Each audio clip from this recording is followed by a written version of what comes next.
Buenas tardes, vamos a empezar con la actividad del día de hoy. Es un tema muy importante en medicina, no solo en medicina interna, sino que en medicina en general, dado que es una afección muy frecuente. Eh, es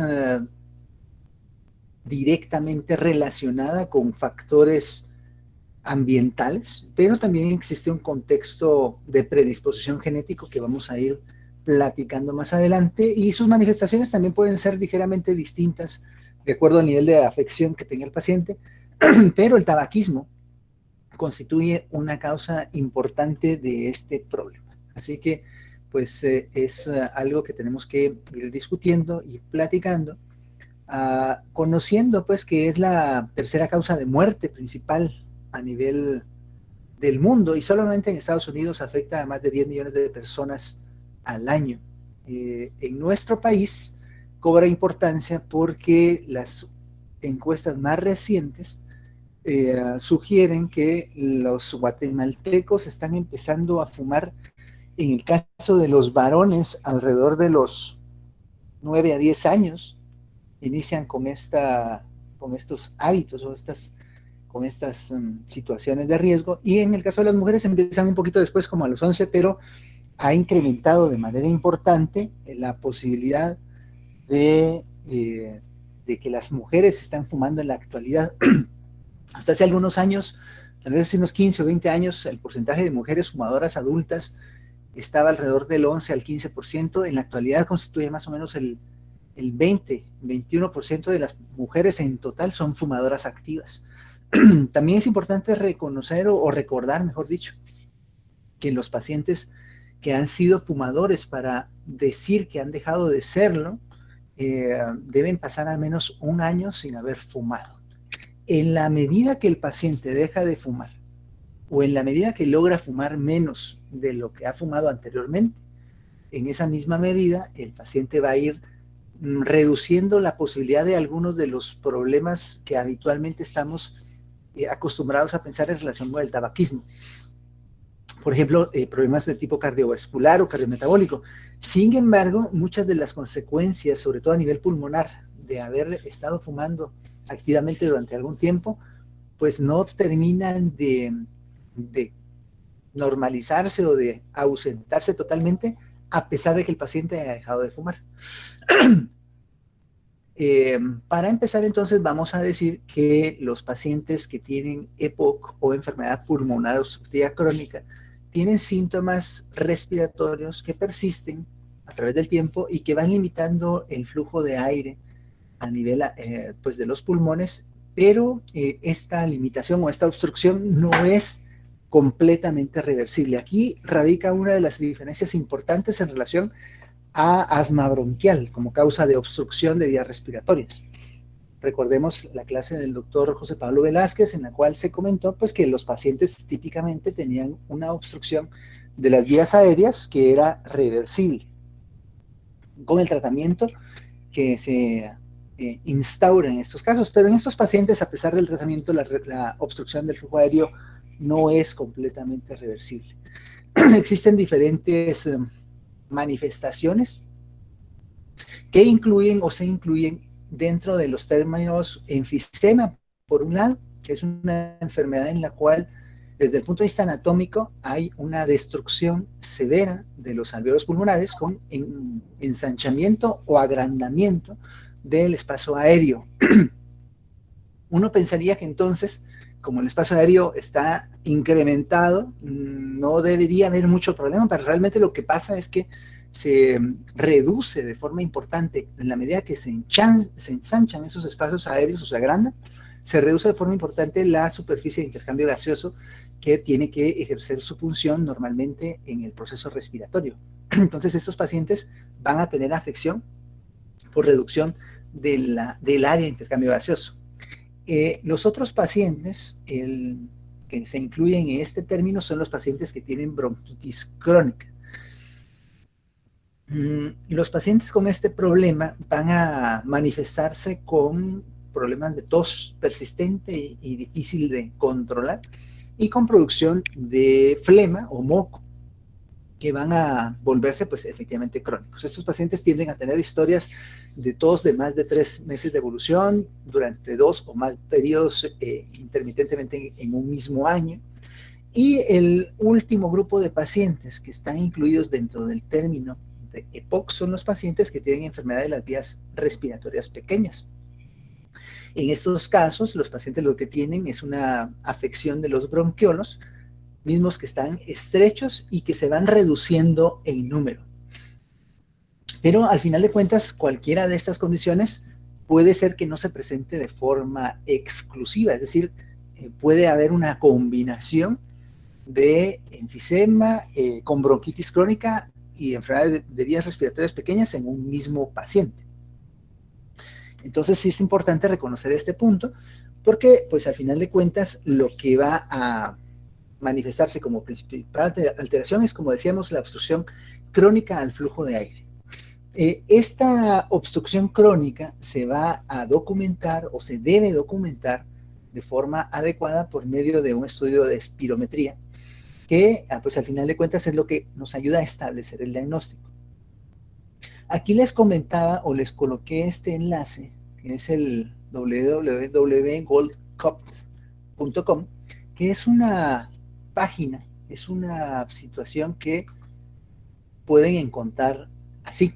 O sea, aquí lo que vamos a encontrar es una fuente de información importante para los pacientes que puedan tener riesgo o que presenten ya EPOC.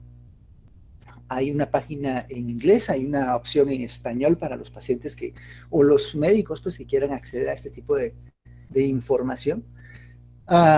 Pero es importante porque aquí vamos a encontrar pues, datos estadísticos actualizados, podemos encontrar también mucha información, incluso en el contexto actual, la relación que existe entre POC y COVID-19, los guías de bolsillo para el tratamiento y manejo de esta condición. Podemos pues, encontrar múltiples recursos que nos permitan atender mejor a nuestros pacientes y asistirlos de modo más adecuado. ¿De dónde surge esta iniciativa GOLD? Pues surge precisamente de la necesidad que existe de que los profesionales de la salud y todas las personas que están involucradas en salud pública cobremos conciencia sobre la importancia de esta condición y también podamos pues asesorar o orientar mejor a nuestros pacientes y a la salud pública en general para prevenir.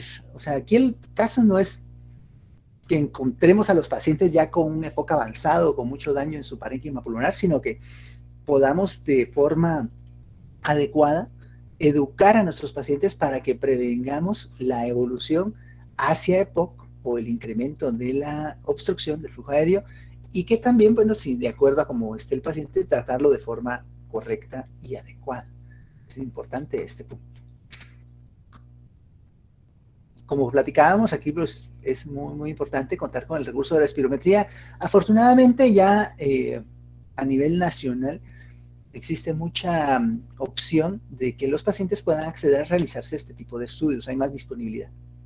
En el Hospital Roosevelt, de hecho, en la unidad de pulmonar o el área de neumología del hospital, cuenta con no solo con el recurso de espirometría, sino con muchos tipos de estudios diagnósticos que normalmente es difícil encontrar en otros contextos y que los pacientes pues se ven beneficiados de la capacidad que tiene la unidad de poder establecer este tipo de diagnóstico o pruebas diagnósticas.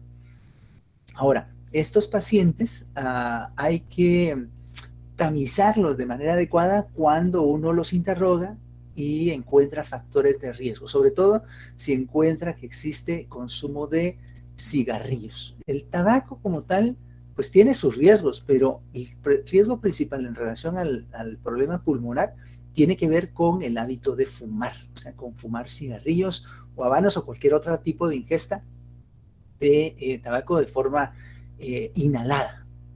Como platicábamos, pues es una condición que salud pública es muy frecuente y es la tercera causa principal de muerte en Estados Unidos por problemas crónicos.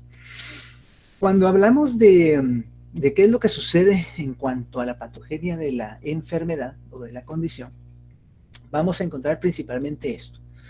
La exposición aguda y crónica al humo de cigarrillo en un paciente que tiene susceptibilidad genética, favorece que se empiecen a generar una serie de procesos patológicos que hacen que los pacientes vayan reclutando una gran cantidad de células que tienen actividad inflamatoria al pulmón.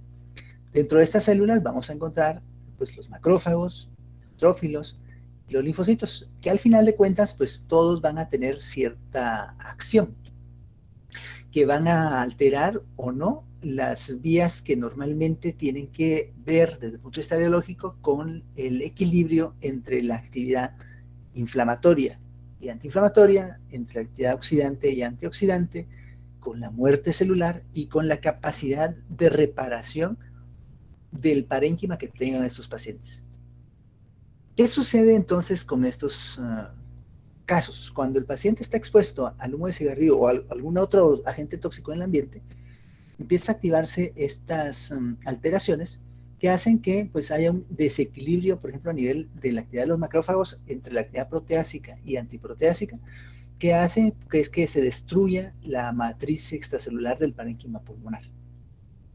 A nivel de los neutrófilos, el desequilibrio también que sucede entre actividad oxidante y antioxidante hace que empiece a generarse una condición crónica de inflamación, que a su vez también va incrementando la destrucción del parénquima pulmonar.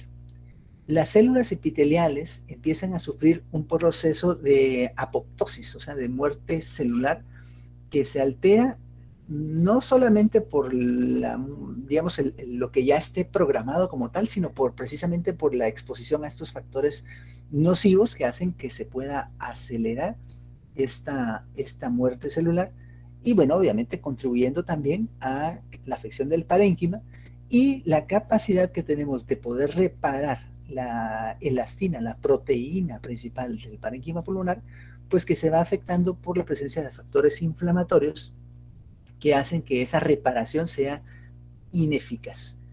¿A qué conlleva esto? Bueno, conlleva a que las vías respiratorias, tanto de calibre pequeño como grande, y la microvasculatura se puedan alterar en su anatomía normal y hacen que pues se vea afectada de forma importante, alterando pues la capacidad de intercambio gaseoso y la funcionalidad del parénquima. Básicamente, para recordar lo que estamos platicando, los 4 procesos que tienen que ver desde el punto de vista patogénico, principalmente en la evolución del daño crónico del humo de cigarrillos hacia el pulmón. No solo la exposición al humo de cigarrillos, pues con reclutamiento de células inflamatorias e inmunitarias, sino también que se altera el equilibrio de la inflamación y antiinflamación, de la reparación también, y esto conlleva pues a la alteración del parénquima. ¿Qué nos muestra esta imagen? Esto está en su libro, pero básicamente lo que quiero aquí demostrar o comentarles es las diferentes manifestaciones que puede haber del daño parenquimatoso por tabaquismo crónico. Los patrones que pueden adquirir los pacientes con daño de tipo enfisematoso pueden ser variables y pues uno de ellos, el principal, de hecho, tiene que ver con el daño a nivel del del lóbulo central, o sea, la parte central del lóbulo, que es lo que vemos principalmente en la primera imagen, la imagen que está aquí con la letra A. A eso le llamamos enfisema centrolobulillar o el centro lobular, y como les comentaba, es el que con más frecuencia vemos relacionado con el daño crónico por exposición a humo de cigarrillo. Vemos como hay áreas aquí, todas estas áreas oscuras que ustedes observan acá, son áreas donde se ha perdido de forma importante toda la estructura anatómica normal del parénquima respiratorio, del parénquima pulmonar, y que se ha reemplazado por grandes espacios aéreos, vacíos, donde no hay intercambio gaseoso adecuado. Además de esto, podemos observar también una alteración en las áreas de los bronquiolos más pequeños y mucha acumulación de moco a nivel de los cilios. En el segundo caso o la segunda imagen, lo que vemos es lo que llamamos enfisema panlobulillar o panlobular. Aquí lo que hay o lo que existe es una pérdida difusa del aspecto o de la estructura del parénquima pulmonar, pero que se da predominantemente en los lóbulos inferiores. En este caso, vean cómo en las áreas bajas de su parénquima pulmonar de este paciente es donde más importantemente se ha ido perdiendo la estructura del parénquima. Aunque también podemos ver áreas con mucha inflamación y acumulación de material inflamatorio en los bronquiolos terminales, también a nivel del hilio. Y en la última imagen, lo que estamos evaluando es el enfisema que llamamos paraseptal. Aquí lo que tiende a haber es una inflamación importante de las vías respiratorias, sobre todo las vías respiratorias más pequeñas, ¿verdad? No vemos tanta pérdida del parénquima pulmonar, aquí se mira un poco, aquí también se ven en las áreas apicales, pero si comparamos esta imagen con la inicial que vimos, vemos que no está tan alterada la estructura grande, o sea, pero hay mucha inflamación en las áreas más distales de los bronquiolos respiratorios. Entonces, independientemente del tipo de daño que suceda, pues inevitablemente estos cambios van a producir alteración de la dinámica de gases con nuestros pacientes. Conduciendo a esto, vamos a ver que el paciente entonces desarrolla una obstrucción del flujo aéreo que vamos a determinar por medio del estudio espirométrico. ¿Qué hacemos con la espirometría? Bueno, aquí lo que vamos a determinar o lo que vamos a ver es el nivel de afección o alteración del volumen que el paciente logra exhalar en el primer segundo de una maniobra expiratoria forzada y también la alteración que pueda haber en el volumen total de aire que el paciente tiene. A esto le llamamos capacidad vital forzada. Y además, lo que al final establece el diagnóstico es la reducción crónica de la proporción o la relación entre el volumen expiratorio forzado en un segundo y la capacidad vital forzada.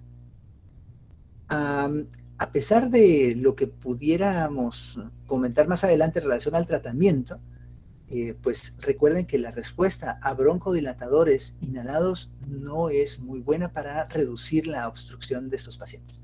Esto es un dato muy importante que nos puede ayudar a establecer el diagnóstico diferencial entre los pacientes que tienen asma bronquial y los pacientes pues, que tienen un componente principalmente de tipo EPOC. Dentro de lo que debamos comentar en relación a la alteración en el intercambio gaseoso, es importante que pues, recordemos que si bien existe una variabilidad muy importante en las alteraciones o las relaciones entre el BEF1 y otras anormalidades que pues, se dan desde el punto de vista fisiológico en EPOC, pueden revisarse algunas afirmaciones de forma general. La presión parcial de oxígeno en sangre arterial precisamente permanece cerca de lo normal hasta que el BEF1 disminuye aproximadamente un 50% del valor predicho. O sea, no pensemos o no consideremos que el paciente desde las etapas iniciales de la afección pueda empezar ya a manifestar datos de alteraciones importantes en su capacidad de oxigenación. De hecho, esto se empieza a dar ya cuando el paciente lleva un proceso relativamente crónico, ya con un daño bastante avanzado. El incremento en la concentración del dióxido de carbono a nivel arterial tampoco es de algo que podamos observar, sino hasta que el BEF1 se ha reducido de forma aún más importante, miren, aún menor del 25% del valor predicho para las condiciones del paciente. Incluso en muchas ocasiones aún tan reducido, puede ser que no se presente una elevación importante de la presión arterial de dióxido de carbono. Sin embargo, en condiciones crónicas y con más afección, lo que vamos a empezar a notar en nuestros pacientes es el cor pulmonale. El cor pulmonale se refiere a los cambios en la fisiología del corazón, sobre todo a nivel del corazón derecho, relacionados con el problema del parénquima pulmonar. Aquí lo que va a suceder pues, es que el paciente puede desarrollar cierto grado de insuficiencia de su ventrículo derecho, que está pues también debida a que la presión de la arteria pulmonar se va incrementando de forma muy, muy importante y hace que empiece a tener falla de esa área del corazón. Por lo general se da en pacientes que tienen una reducción muy, muy importante, tanto del BEF1 a un nivel menor del 25% de lo predicho, y también en pacientes que tienen hipoxemia crónica, con un PaO2 menor de 55. Aunque hemos comentado que el factor de riesgo principal es el consumo de cigarrillos, pues no es el único. Sin embargo, pues sí quisiera yo llamar su atención a este cuadro que está, de hecho, en su libro, y en el cual lo que vamos a observar precisamente es cómo se va distribuyendo de forma poblacional los valores del volumen expiratorio forzado en un segundo, y pues su relación que pueda tener con el consumo de cigarrillos. Vean, esto es la distribución normal del valor del BEF1 en pacientes que no fuman, o sea, que tienen un índice tabáquico, está expresado acá como el número de promedio de cajetillas de cigarrillos fumadas en un día, multiplicado por el número total de años que el paciente ha fumado. Entonces aquí tenemos un índice tabáquico de 0, y el paciente, o bueno, estos pacientes son los que no fuman, y esta es la distribución normal. Vemos cómo en la medida que van incrementando el índice tabáquico, van subiendo, o van, mejor dicho, incrementando la afección del BEF1. De forma que si comparamos esta distribución poblacional con esta, vemos cómo los pacientes que fuman 61 o más cajetillas por año de cigarrillos van teniendo una reducción muy, muy importante de su BEF1 por debajo del valor predicho para esa misma población. Es básicamente para que documentemos esta asociación. Pero, como platicábamos, no es el único factor de riesgo.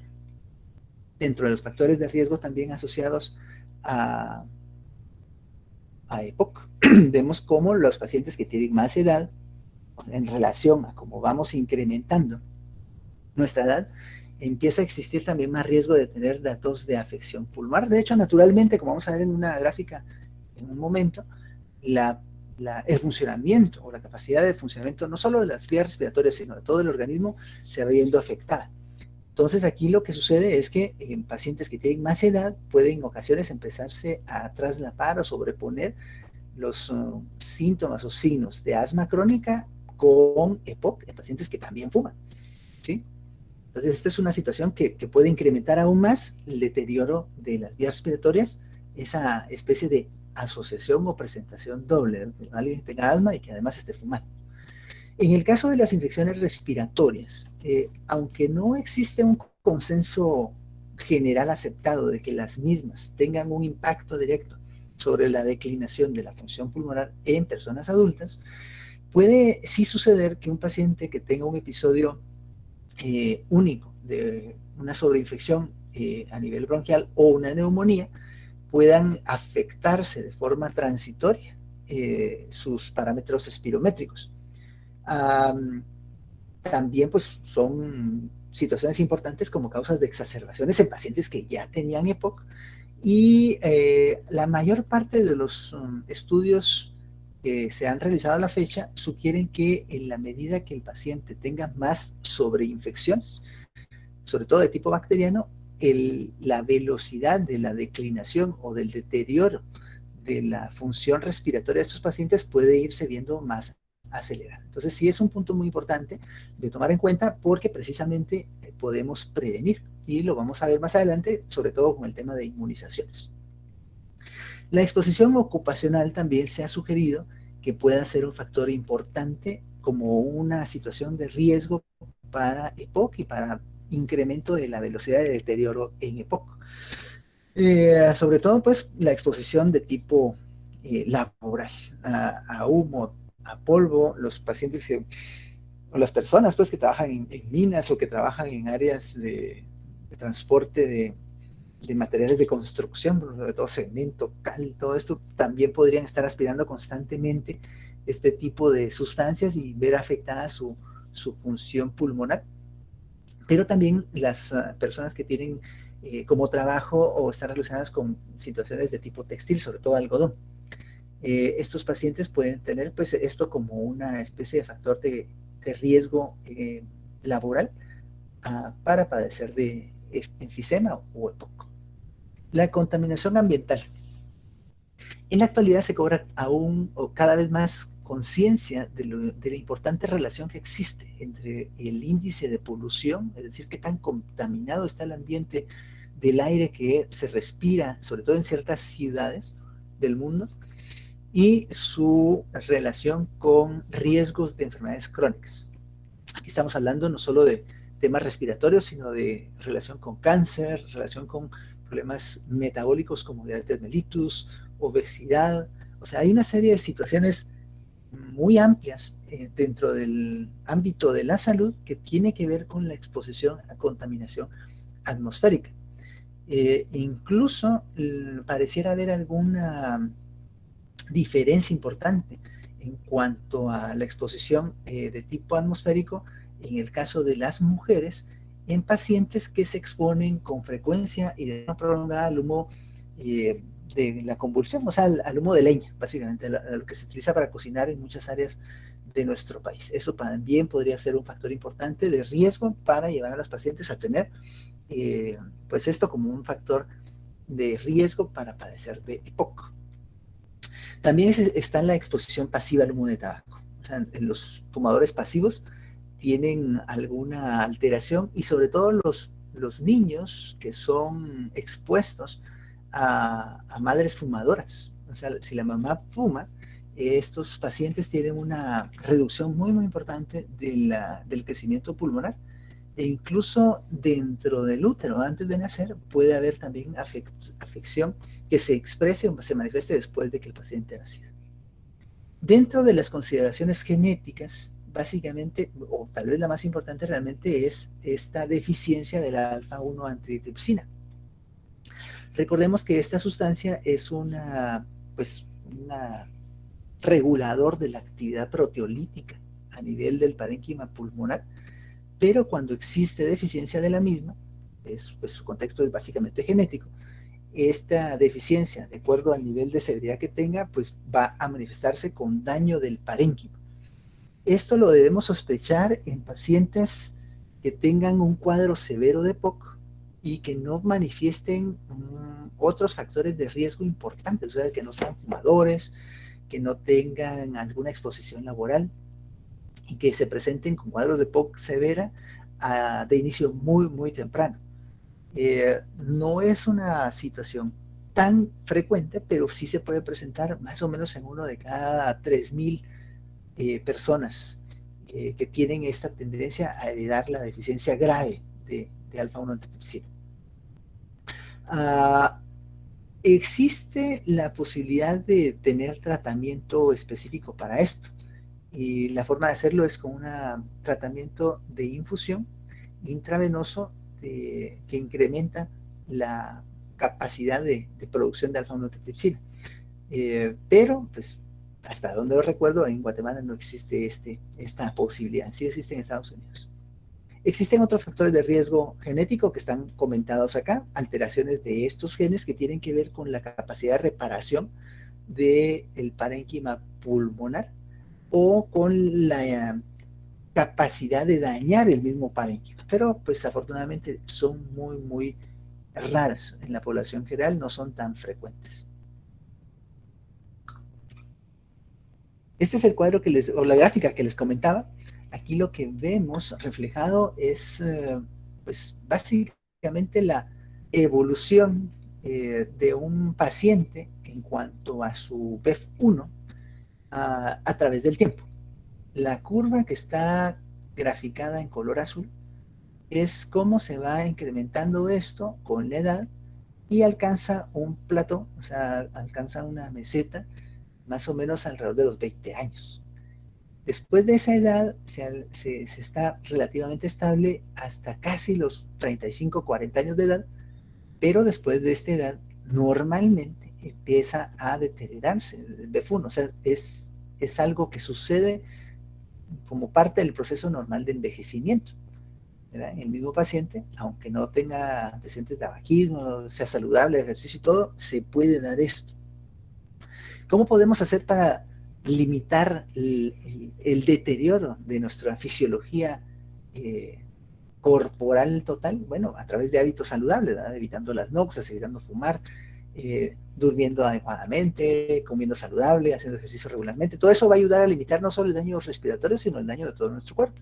La calcificación de los huesos, la pérdida que se da normalmente de la masa muscular, la distribución de la grasa corporal, o sea, una serie de parámetros que tienen que ver con los hábitos que tengamos. Pero cuando analizamos la evolución de los pacientes que tienen una exposición de tipo ambiental, sobre todo al humo de cigarrillo, vemos cómo se pueden ir reduciendo de forma muy, muy rápida y acelerada la velocidad en la cual se reduce este BEF1, pues que hace que los pacientes en edades muy, muy tempranas, incluso vean acá, por ejemplo acá, un paciente entre 50 y 60 años de edad ya puede estar con una reducción muy importante del BEF1, de acuerdo al nivel de exposición que puedan tener a factores de riesgo ambiental y su susceptibilidad genética. Entonces es importante siempre hacer plan ocasional en que eviten este tipo de exposiciones. En el cuadro clínico, los tres síntomas más frecuentes, más comunes que tenemos de EPOC son la tos, la producción de moco o de esputo y la disnea de esfuerzo. Sin embargo, muchos pacientes que tienen estas molestias se van como adaptando, o sea, se acostumbran, de manera que pueden tener años o meses de estar evolucionando con estas molestias y no buscar atención porque realmente no sienten que les afecte en sus hábitos de vida cotidianos. Sin embargo, cuando empezamos a interrogarlos y sobre todo siempre recuerden cuando estén evaluando a cualquier paciente, por la razón que lo vayan a ver, por favor recuerden preguntarles a los pacientes si están fumando. O si fumaron o si fuman y qué tanto fuman, o sea, y también como si toman licor o si consumen otro tipo de sustancias, ¿no? Es bien importante dentro de su primera evaluación y las posteriores hacer énfasis en ese dato. Pero en la medida que el paciente pues va avanzando en su proceso fisiopatológico, pues ya lo que principalmente se altera es la disnea. O sea, los pacientes van teniendo disnea, que va empeorando con la actividad, a cada vez actividades que requieren menos esfuerzo y que eventualmente empiezan a afectar su capacidad de realizar actividades normales, o sea, de su trabajo o de tiempo de ocio. Entonces sí es algo que pues ya hace que el paciente consulte activamente por este tema. Los pacientes con cuadros muy, muy avanzados tienden ya a tener pues mucha dificultad respiratoria al hacer actividades simples de la vida cotidiana, o sea, como incluso, no sé, ir al baño, asearse o bañarse. En etapas tempranas de la EPOC, el examen físico por lo general pues no se encuentra muy alterado, o sea, van a ver ustedes pacientes que lucen bastante bien. Pero los pacientes que están fumando activamente pueden tener algunos signos clínicos de tabaquismo activo. El olor que expelen del humo del tabaco, la especie de coloración que adquieren sus uñas con la nicotina a la cual están expuestos, pero también los pacientes que ya van teniendo un cuadro más severo, más grave. En este caso, los pacientes tienen una especie de prolongamiento de la fase expiratoria del ciclo respiratorio, o sea, respiran, inspiran, pero cuando tienen que expirar, realmente el periodo expiratorio se va prolongando cada vez más conforme más grave es el problema obstructivo. Y puede haber en algunos casos presencia de sibilancias, sobre todo expiratorias. Entonces es importante que siempre estemos al tanto de estos signos clínicos. También podemos encontrar datos de hiperinsuflación o pues de hiperinflación de los pulmones que pueden pues manifestarse como el famoso tórax en tonel. Los pacientes tienen ya un tórax muy distendido, pues que se debe precisamente a que el volumen de los pulmones se va incrementando. Puede haber también cierto grado de aplanamiento del diafragma o un desplazamiento inadecuado cuando estamos evaluando la ampliación y la excursión que tiene a nivel de cada fase del ciclo respiratorio el diafragma del paciente. Lo podemos determinar por medio de la percusión. Entonces esa capacidad se ve alterada también. Los pacientes que van teniendo ya una obstrucción más grave del flujo aéreo pueden mostrar también en el examen físico que están utilizando músculos accesorios de la respiración para efectuar el proceso respiratorio. Entonces también es importante ver cómo es la forma de respirar de estos pacientes. En algunos casos incluso pueden adoptar una especie de posición como de trípode, o sea, como recostados hacia adelante con las manos sobre los, ya sea sobre las rodillas o sobre una mesa, tratando de hacer más fácil, os decía, la acción de los músculos accesorios del proceso respiratorio para pues sentir un poco de alivio en la disnea. E incluso los pacientes con cuadros muy crónicos en los que hay hipoxemia también crónica pueden ya empezar a manifestar cianosis y también pues afección de la coloración de la piel a nivel de la boca y los lechos unguiales. Esta es la morfología típica que le enseña a uno en la facultad en relación a los pacientes que tienen predominio enfisematoso y los pacientes que tienen predominio de tipo bronquítico. Sin embargo, como comentamos al principio de la plática, es común que exista una combinación de ambos procesos. O sea, sin embargo, si ven un paciente que es muy delgado, que está utilizando los músculos accesorios de la respiración, que está adoptando una posición de trípode para respirar, a estos pacientes les llamamos los pacientes sopladores rosados o disnéicos acianóticos, pues que tienden a ser muy delgados no solo porque no comen, sino porque realmente el gasto calórico que invierten, el gasto que hacen de energía en el proceso de respiración es muy alto y muchas veces no alcanzan a llenar sus requerimientos nutricionales con lo que están comiendo y empiezan a perder mucho peso. También hay una activación, recuérdense, del proceso inflamatorio también, con sobreproducción de factor de necrosis tumoral y otras citoquinas que hacen que el paciente tenga pues afección de su condición nutricional.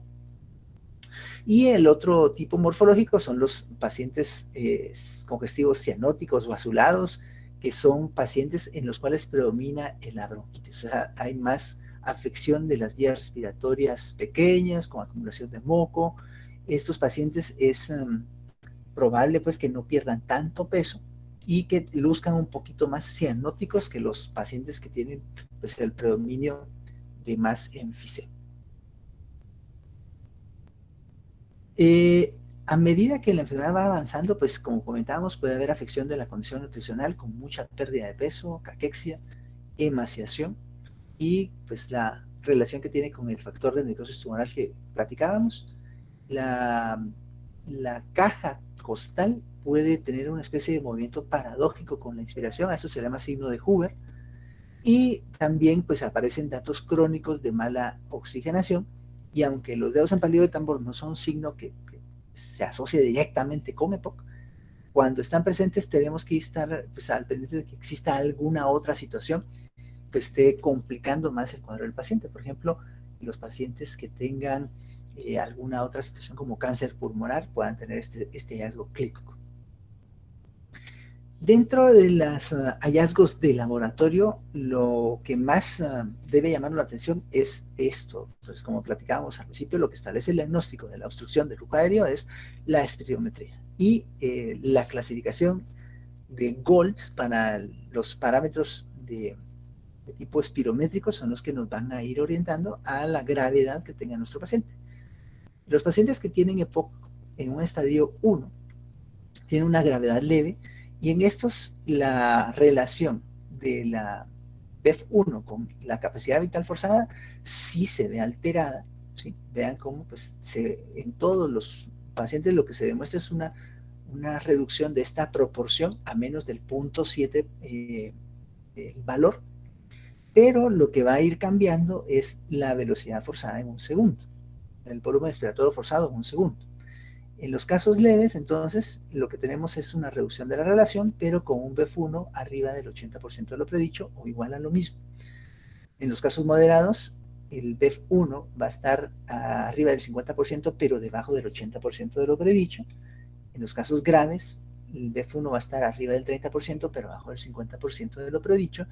Y en los casos muy graves, el BEF1 va a estar por debajo del 30% de lo predicho. De esta forma vamos a clasificar el estadio y la gravedad de la obstrucción. Sin embargo, pues también es importante pues, mencionar o buscar otras ayudas diagnósticas. Por ejemplo, en el caso de los gases arteriales y la oximetría. Ya habíamos comentado anteriormente que no siempre los pacientes necesariamente van a manifestar hipoxemia e incluso retención de CO2, aunque es algo muy característico de la condición. Sin embargo, en estadios tempranos, estas alteraciones no van a ser frecuentes. A medida que va avanzando la gravedad de la afección del paciente, entonces sí puede empezarse a notar cierto grado de afección de la oxigenación de nuestro paciente y empezar a notar también que retienen CO2. A nivel de la hematología, lo que podríamos encontrar en algún momento es alteración del hematocrito de nuestro paciente. Si empezamos a notar hematocritos elevados, sobre todo arriba de 50%, esto ya nos debería empezar a sugerir que el paciente ha estado cursando con hipoxemia crónica, o sea, ha tenido un cuadro de tipo hipoxémico al cual ha estado expuesto durante más tiempo y ha ido desarrollando como un mecanismo compensatorio elevación del hematocrito. Y también a nivel de la electrocardiograma y la radiografía de tórax, si encontráramos datos de crecimiento del ventrículo derecho, también eso podría sugerir que el paciente ya ha estado expuesto a situaciones más crónicas de afección de su parénquima pulmonar. Luego podríamos encontrar a nivel de la tomografía torácica datos que sugieran precisamente la presencia o no de enfisema, el patrón de ese enfisema y la severidad o qué tan importante es la afección de las vías respiratorias medianas y grandes. También, pues, todas estas mismas ayudas, tanto la radiografía de tórax como la TAC, nos pueden ayudar a descartar otras condiciones que estén complicando al cuadro del paciente. Ya habíamos comentado algo en relación al cáncer de pulmón. Entonces, también es importante, pues, como ayuda diagnóstica, tenerlo en cuenta, pues, porque nos puede favorecer este abordaje. Algunas veces se ha sugerido que pueda ser útil realizar pruebas para detección de deficiencia de alfa-antitripsina, midiendo la concentración sérica de la misma. No está disponible, digamos, a larga escala para poderlo efectuar en todos los casos, pero bueno, si se pudiera medir esta sustancia, sus niveles reducidos, pues van a ser diagnósticos de deficiencia de la misma y que van a requerir pues el manejo específico para esta situación. También es importante desde el punto de vista de la consejería, pues porque a la familia o al paciente y a sus familiares hay que darles plan ocasional pues con respecto a consejería genética. Este es un par de ejemplos de radiografías de pacientes que tienen EPOC. Vemos cómo, por ejemplo, lo que está hacia el lado derecho de la pantalla, tiene una afección sumamente importante de reducción del parénquima pulmonar de sus pues, áreas respiratorias. Hay también datos de fibrosis, sobre todo a nivel periliar. Incluso se ve la silueta cardíaca, no se ve tan grande, pero no porque esté pequeño el corazón, sino porque los campos pulmonares están sumamente amplios. Vean cómo están sobredistendidos estos áreas pulmonares. Existe cierto grado de horizontalización de las costillas también y un poquito de aplanamiento de los diafragmas.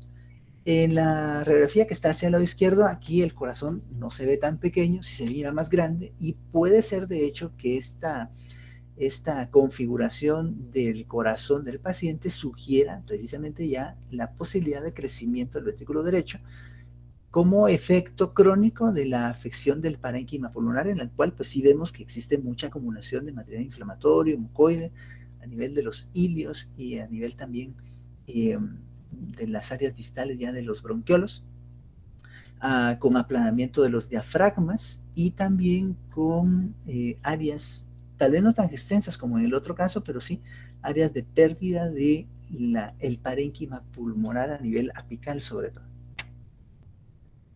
Aquí lo que platicábamos en relación al crecimiento del ventrículo derecho, vemos cómo las áreas que evalúan precisamente el corazón derecho del paciente son áreas que están muy amplias, están muy crecidas, de 2, de 3, ¿sí? Y aquí lo que vamos a observar es que los pacientes en las derivaciones derechas alcanzan o presentan una morfología RSR, le llaman, en B1 y pues que hace que uno tenga que tomar en cuenta estos cambios electrocardiográficos para sugerir la presencia de crecimiento del ventrículo derecho.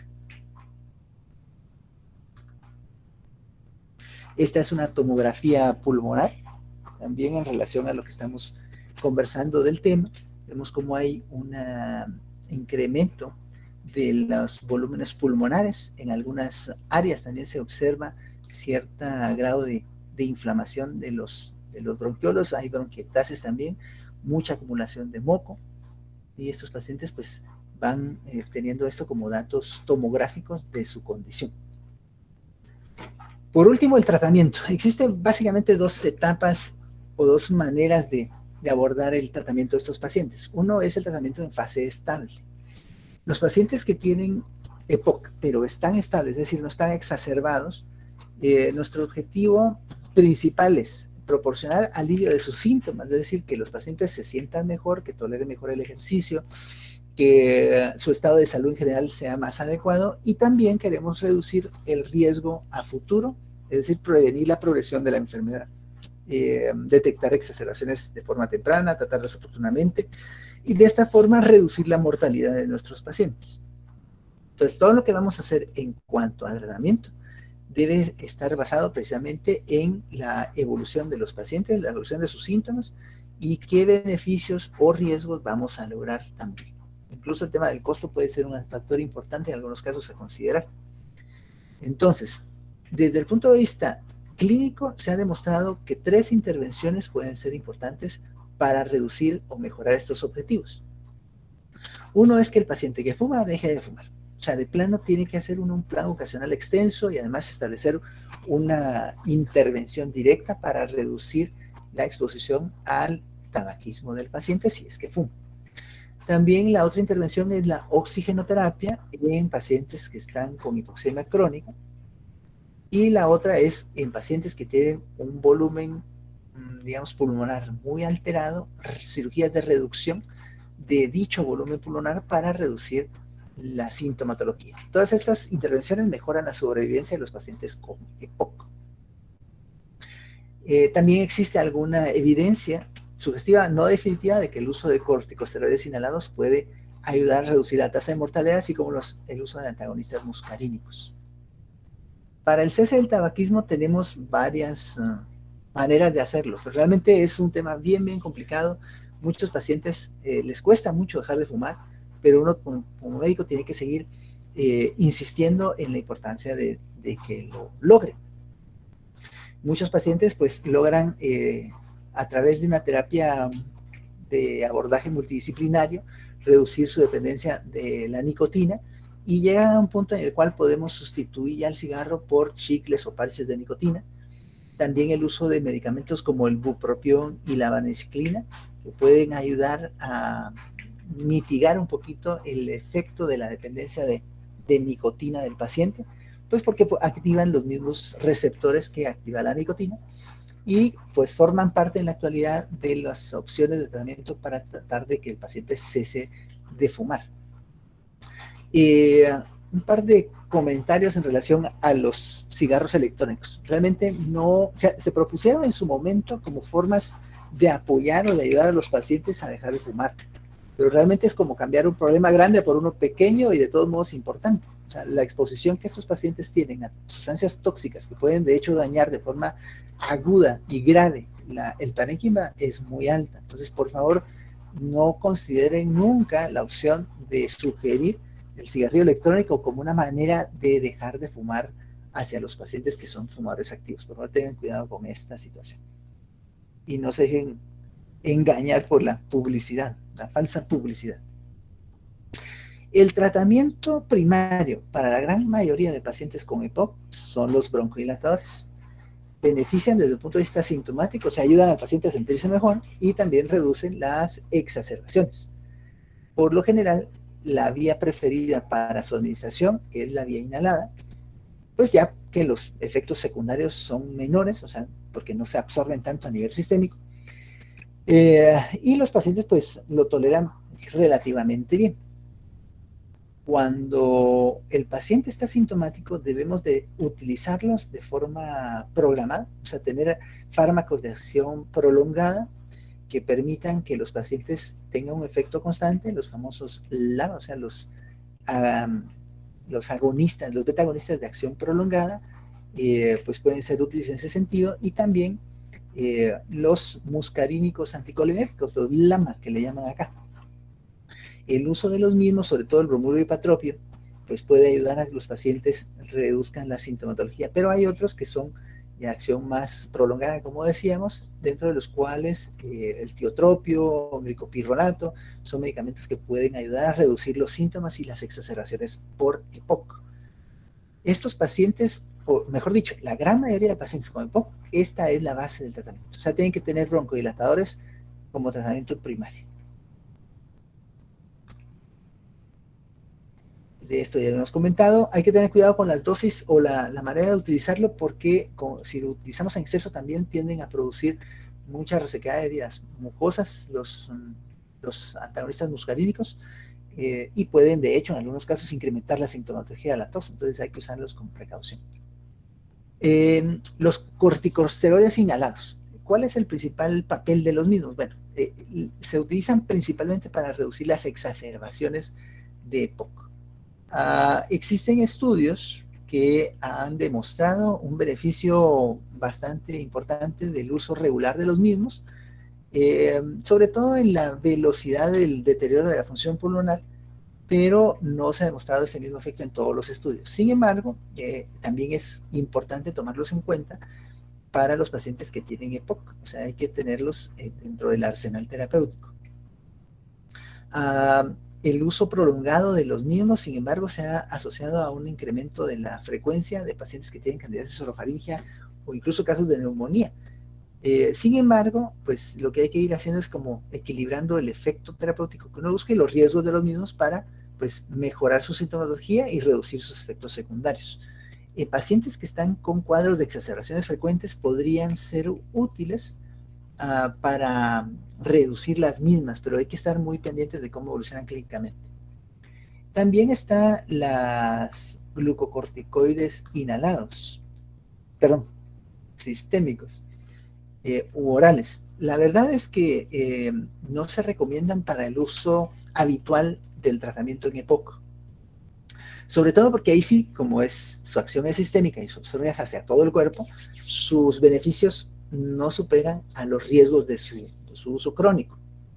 Sobre todo en los riesgos de padecer de afecciones como osteoporosis, problemas con el peso, cataratas, problemas con el metabolismo de la glucosa y el riesgo incrementado de infecciones que al final tienen. O sea, la verdad es que no debería de utilizarse como mecanismo o como tratamiento de primera línea en estos pacientes. No se ha demostrado que mejoren realmente mucho la evolución de estos pacientes y solo se utilizan en periodos de mucha inflamación, pero por tiempos cortos. La teofilina, fíjense que la teofilina es un medicamento que ha ido entrando en desuso, sin embargo puede producir mejorías moderadas del flujo de aire y también de la capacidad vital de los pacientes, pero no son tratamientos de primera línea, de hecho, sobre todo porque tienen muchos efectos secundarios y también muchas interacciones farmacológicas. En relación al tipo de paciente que vemos más afectado con el POC, como tienden a ser pacientes de más edad y con muchas otras comorbilidades, realmente no son el medicamento ideal para estos casos, porque tienen muchas interacciones farmacológicas también. Los inhibidores de la fosfodiesterasa 4, como el roflumilast, también se ha propuesto como una terapia para mejorar el proceso inflamatorio de los pacientes con EPOC. Se ha demostrado, de hecho, que puede reducir la frecuencia de exacerbaciones en casos graves de EPOC, también en casos de bronquitis crónica, sobre todo recurrente, o con exacerbaciones frecuentes. Y tiene pues efectos realmente muy moderados sobre la obstrucción del flujo aéreo y la sintomatología de los pacientes, pero es parte de lo que podríamos tomar en cuenta para el manejo de los pacientes. Antibióticos. Aunque existen muchos datos que sugieren que las infecciones bacterianas son pues, precisamente precipitantes de una buena parte de las exacerbaciones que vemos en estos pacientes, no se ha demostrado que el uso rutinario o profiláctico de antibióticos pueda tener algún impacto importante sobre la evolución de los pacientes. uh, salvo en un par de estudios por ahí que sugieren que puede ayudar a que los periodos de exacerbación o de que existen de tiempo entre una exacerbación y otra pueden ser benéficos. Pero bueno, siempre que exista sospecha de sobreinfección bacteriana en pacientes exacerbados, pues debemos de considerar el uso de antibióticos de amplio espectro, sobre todo en este contexto, como platicamos cuando hablamos de neumonías, el uso de macrólidos. Puede ser macrólidos como citromicina, ya sea en combinación o no, pero sí como tratamiento de primera línea antibiótico en el caso de exacerbación de EPOC. El uso de oxígeno suplementario. Como platicamos hace un rato, es el único o uno de los pocos tratamientos que han demostrado que pueden reducir de forma importante la mortalidad en pacientes con EPOC. ¿En quiénes hay que usarlo? Bueno, los pacientes que ya demostramos que hay hipoxemia en reposo, con saturaciones de oxígeno por debajo del 88%, o en pacientes, cualquier paciente que tenga menos de 89 y signos de hipertensión pulmonar o datos de insuficiencia del corazón derecho. En estos pacientes no hay duda que pues tenemos que indicar el uso de oxígeno suplementario. ¿Cuánto tiempo? Bueno, pues el mayor tiempo posible. Hay que tratar de que el paciente lo utilice pues constantemente. Ahí viene un detalle importante porque el costo del uso constante de oxígeno pues es bastante caro ya cuando lo hacemos números a largo plazo. Pero si el paciente está o lo tolera de forma aceptable, podría ser que durante el día no lo utilice con frecuencia, sino solo por periodos intermitentes y que lo use principalmente en la noche para lograr descansar mejor. El otro tratamiento que estábamos comentando hace un rato es la terapia de incremento de la actividad de la alfa-1 antitripsina.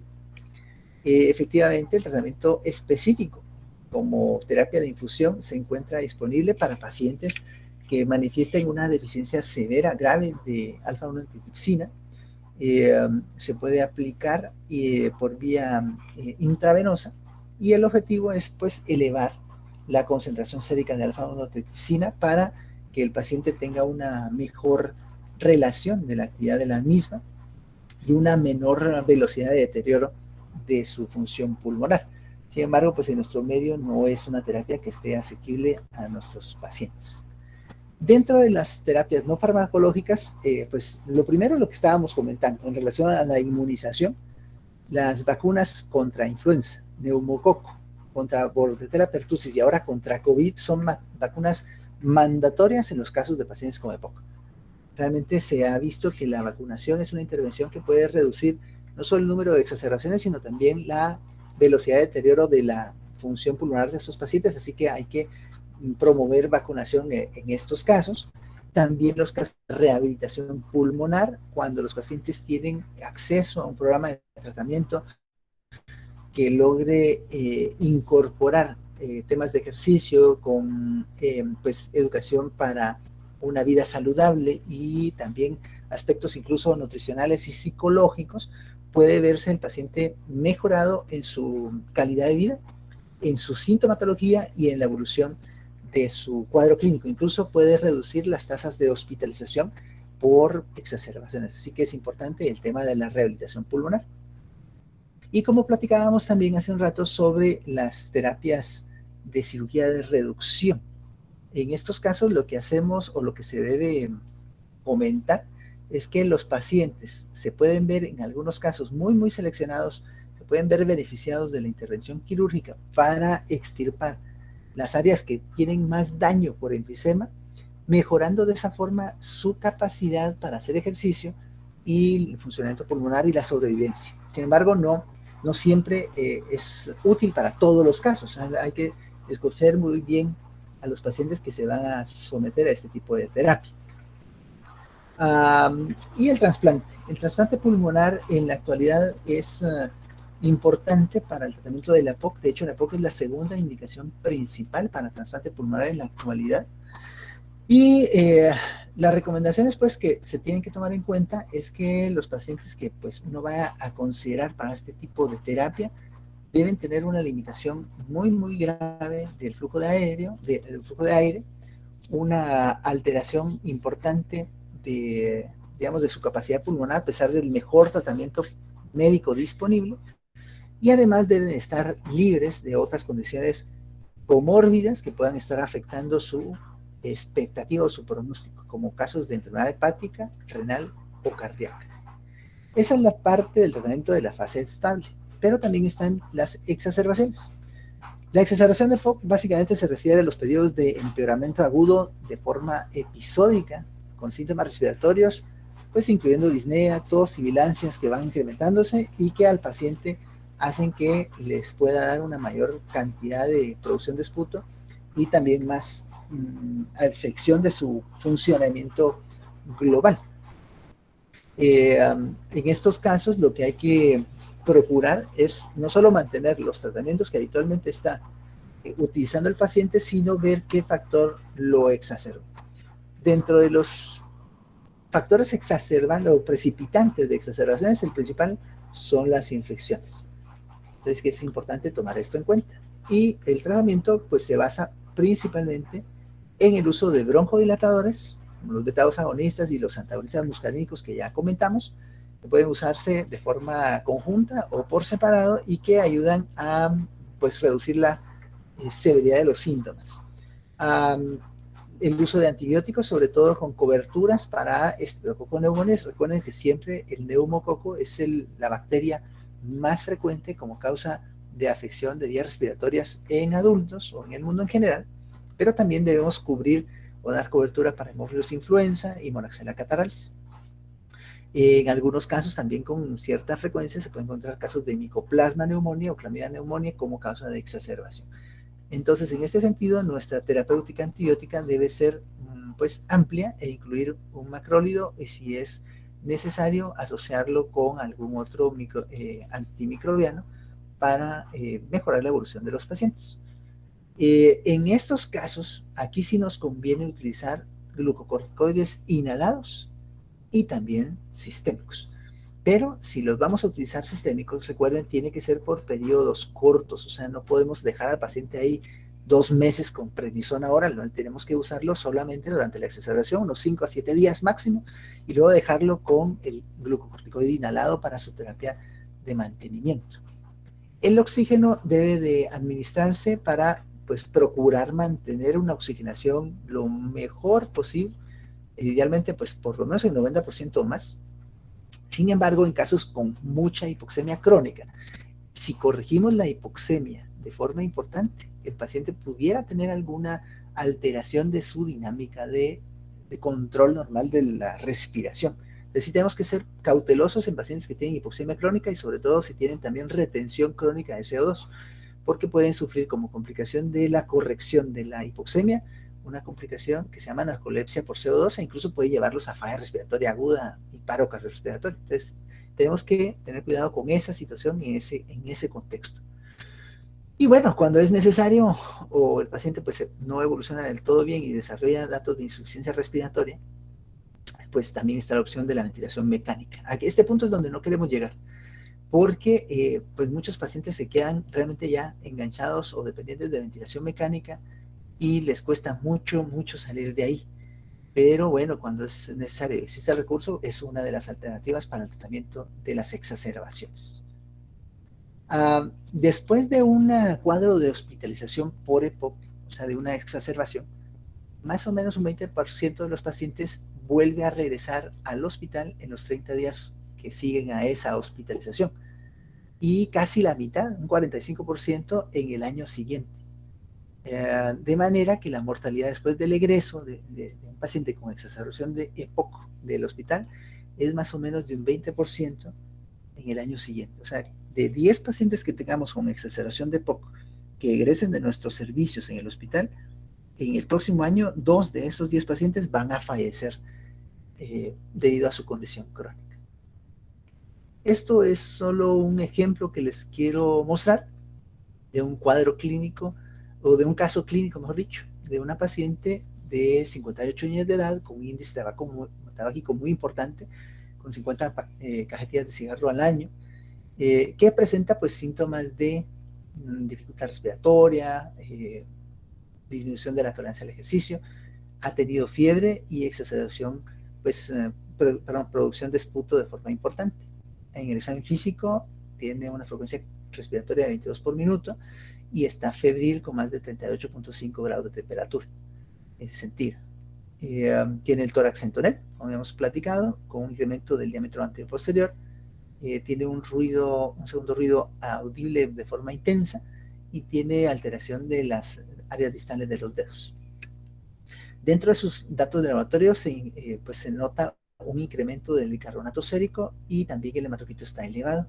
Y en la placa de tórax se encuentra aplanamiento del diafragma y un infiltrado en el área inferior baja del pulmón. El diagnóstico más probable, como ya todos deben haber sospechado, es una exacerbación de EPOC, que es secundario precisamente a una infección bacteriana respiratoria. El paso que tenemos que tomar a continuación es darle tratamiento a la condición con pues, un beta-2 agonista, un antagonista muscarínico, esteroides inhalados y sistémicos porque es una exacerbación, y antibióticos con cobertura adecuada para los gérmenes que ya platicamos. Y el mejor consejo posible para esta paciente es que se vacune. Tiene que vacunarse contra el neumococo y también contra la influenza, contra Bordetella pertussis y también contra COVID ahora. O sea, hay que pedir, pues, promover que se vacunen a estos pacientes. Y bueno, básicamente lo que habíamos platicado ya durante la plática. Vamos a dejar unos minutos para sus preguntas o comentarios y bueno, agradezco ahí a los profesores que nos han estado dando acompañamiento en el tema.